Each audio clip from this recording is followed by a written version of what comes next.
To learn about the off-grid lifestyle and to be inspired to live your dreams, click subscribe so you don't miss anything. Hit the bell notification. Okay, so I'm back at the tiny house build again today.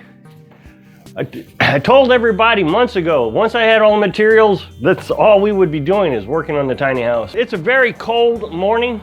I'm really chilly. Last night, I decided to come up and do another rafter off camera. So I have 6 of them now. So that means I only got 3, well actually 2.5 more to go. The reason I say 2.5 is I already got 1 cut up. All I got to do is assemble it. I'm using that as the template or the master piece. I use that to cut all my other pieces. So all I got to do is put it together. It's getting a lot faster and a lot easier to do. I would like to be able to just, as soon as I get the rafters up, immediately start putting on the OSB, which is that. But I can't. I gotta make overhang on this wall. As you see, I have overhang on those walls. This one's a little bit more challenging. I actually got to cut little holes into the wall. And so it will stick out similarly to that board sticking out there, except on its side, which I didn't put into my calculations when I made the building. The OSB is 8 by 4 feet. Well, the building itself is 16 feet, so that means I need 2 sheets to get across the building. Well, then I got to add on the overhang, so nothing's going to come out right. So I'm going to have to make it a little bit of an adjustment so all the boards will fit onto the rafters. Just something I didn't consider. A simple mistake. I could correct it easily by simply patching in a piece of 2x4 in between each of the piece of the overhang, because they'll be like 2 feet apart. But that just means that I just have to waste another couple 2x4s. And the reason I got to do that is so that I can drill or screw in the OSB into something. Otherwise there'll be this gap that would be bouncing around. It's just one of those mistakes that I make, you make when you're building something, and you got to figure out how to overcome it. I'm sure there's a lot of different ways I could have done it, but I just mathematically didn't figure it out. Now, we did calculate it all out so it would come out even when we do metal sheeting. So that's the most important thing, that I don't have to cut the metal sheeting. The less I have to cut the metal sheeting, the better, because it's just harder to cut. So make my mistakes now, learn from my mistakes, and then when I get ready to put the metal siding on, so we don't have to make those mistakes when we're making the metal roof. I'm going to go ahead and continue building the rafters, and I've been installing one at a time as I go along. There's a lot of people that will come on the channel and make a comment and say, Rob, you can't do that, that's not going to work. But what they don't understand is, a couple things actually, is I make my videos 5 days in advance. It gives me plenty of time to get them edited and uploaded and make sure YouTube doesn't reject them for whatever reason. I mean, YouTube's notorious for rejecting videos, so I always got 3 in queue on YouTube. So when you've said, oh, Rob, you can't do that, it's already been done 5 days ago or 8 days ago, depending on how many I got in queue. Right now I'm a little behind. Usually I have 8, but right now it's just 5. Somebody told me I wasn't gonna have any overhang. I didn't understand that.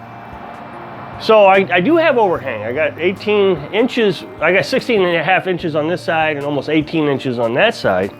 The second thing is it doesn't seem likely that I would actually make a video that is not going to work.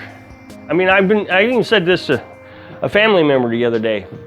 I try very hard to be accurate in the information I provide. Not that I want to teach you how to build a building, that's not what I want to do. But I don't want to just falsely say, okay, yeah, this is how you do it, and it's completely wrong. I've told you many times I'm not building the code, so yeah, I am building it incorrectly, I get that.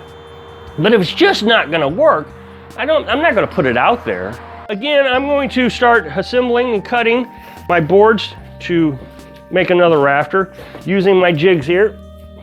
I showed this in several videos now. I just lay out my boards right into these screws so a board will fit.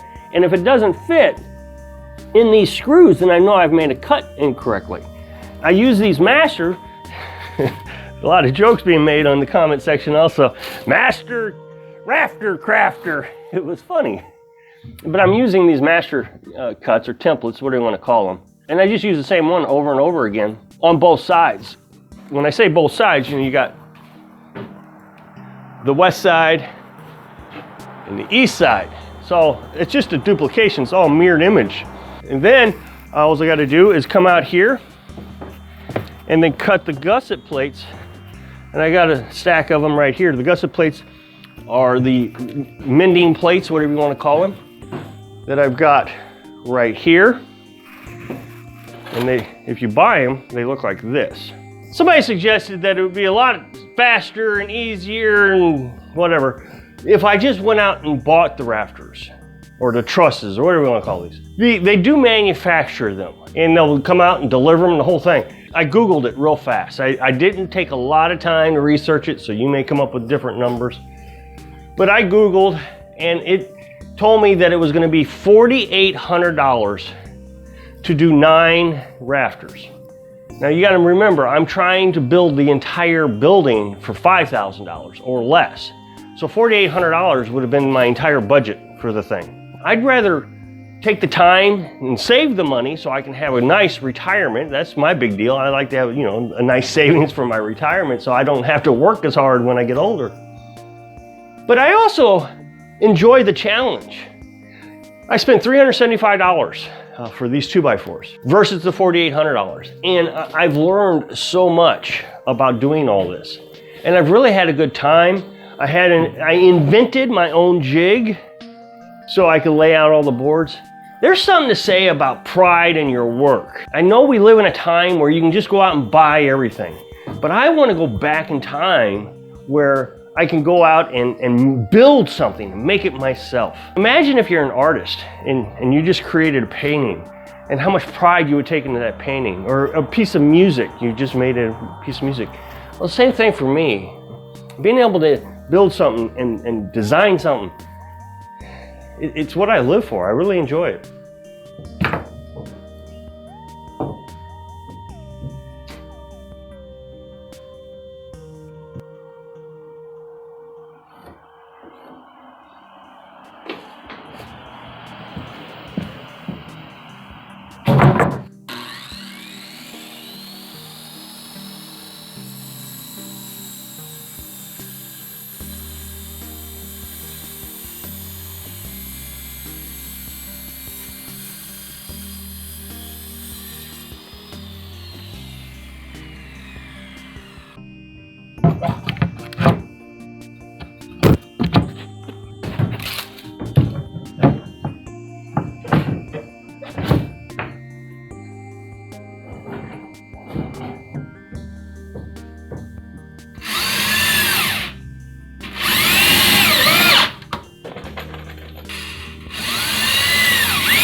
So I got that rafter or truss up on this one. That leaves 1.5 more to go.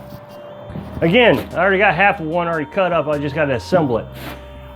I tell you, I think there's a huge advantage to building tiny houses over a big, huge house when you're doing it by yourself. You don't have as much to do. Can you imagine if this thing was, this is 16 feet long. Can you imagine if this thing was, 50 feet long? Oh, I'd be building trusses for the rest of my life. But as it is now, it's only taken, I think, less than a week, and I should have it all done. I don't know if I'll be able to work on it again today. I got some chores I need to get done, but definitely within 2 days, this will be done. Now on the last one, I will have to duplicate what I did on the first one. I'll have to put the house wrap on and the OSB on the end, and then I can start cutting out my overhang for this wall and the wall on the other side. Get the OSB on, and then the tiny house will be completely enclosed. Now again, we won't be moving in this winter. We don't have enough firewood. We don't have any firewood that we can use for this. Have anything dry enough to use for this winter for this wood stove. It's got to be less than 20% moisture content in your firewood, and we don't have anything that dry. So we'll have to continue to use the old Franklin wood stove down there. So, but we're well on our way being able to move in by the springtime. I hope I can encourage you to live your dream and be happy. Thanks for watching.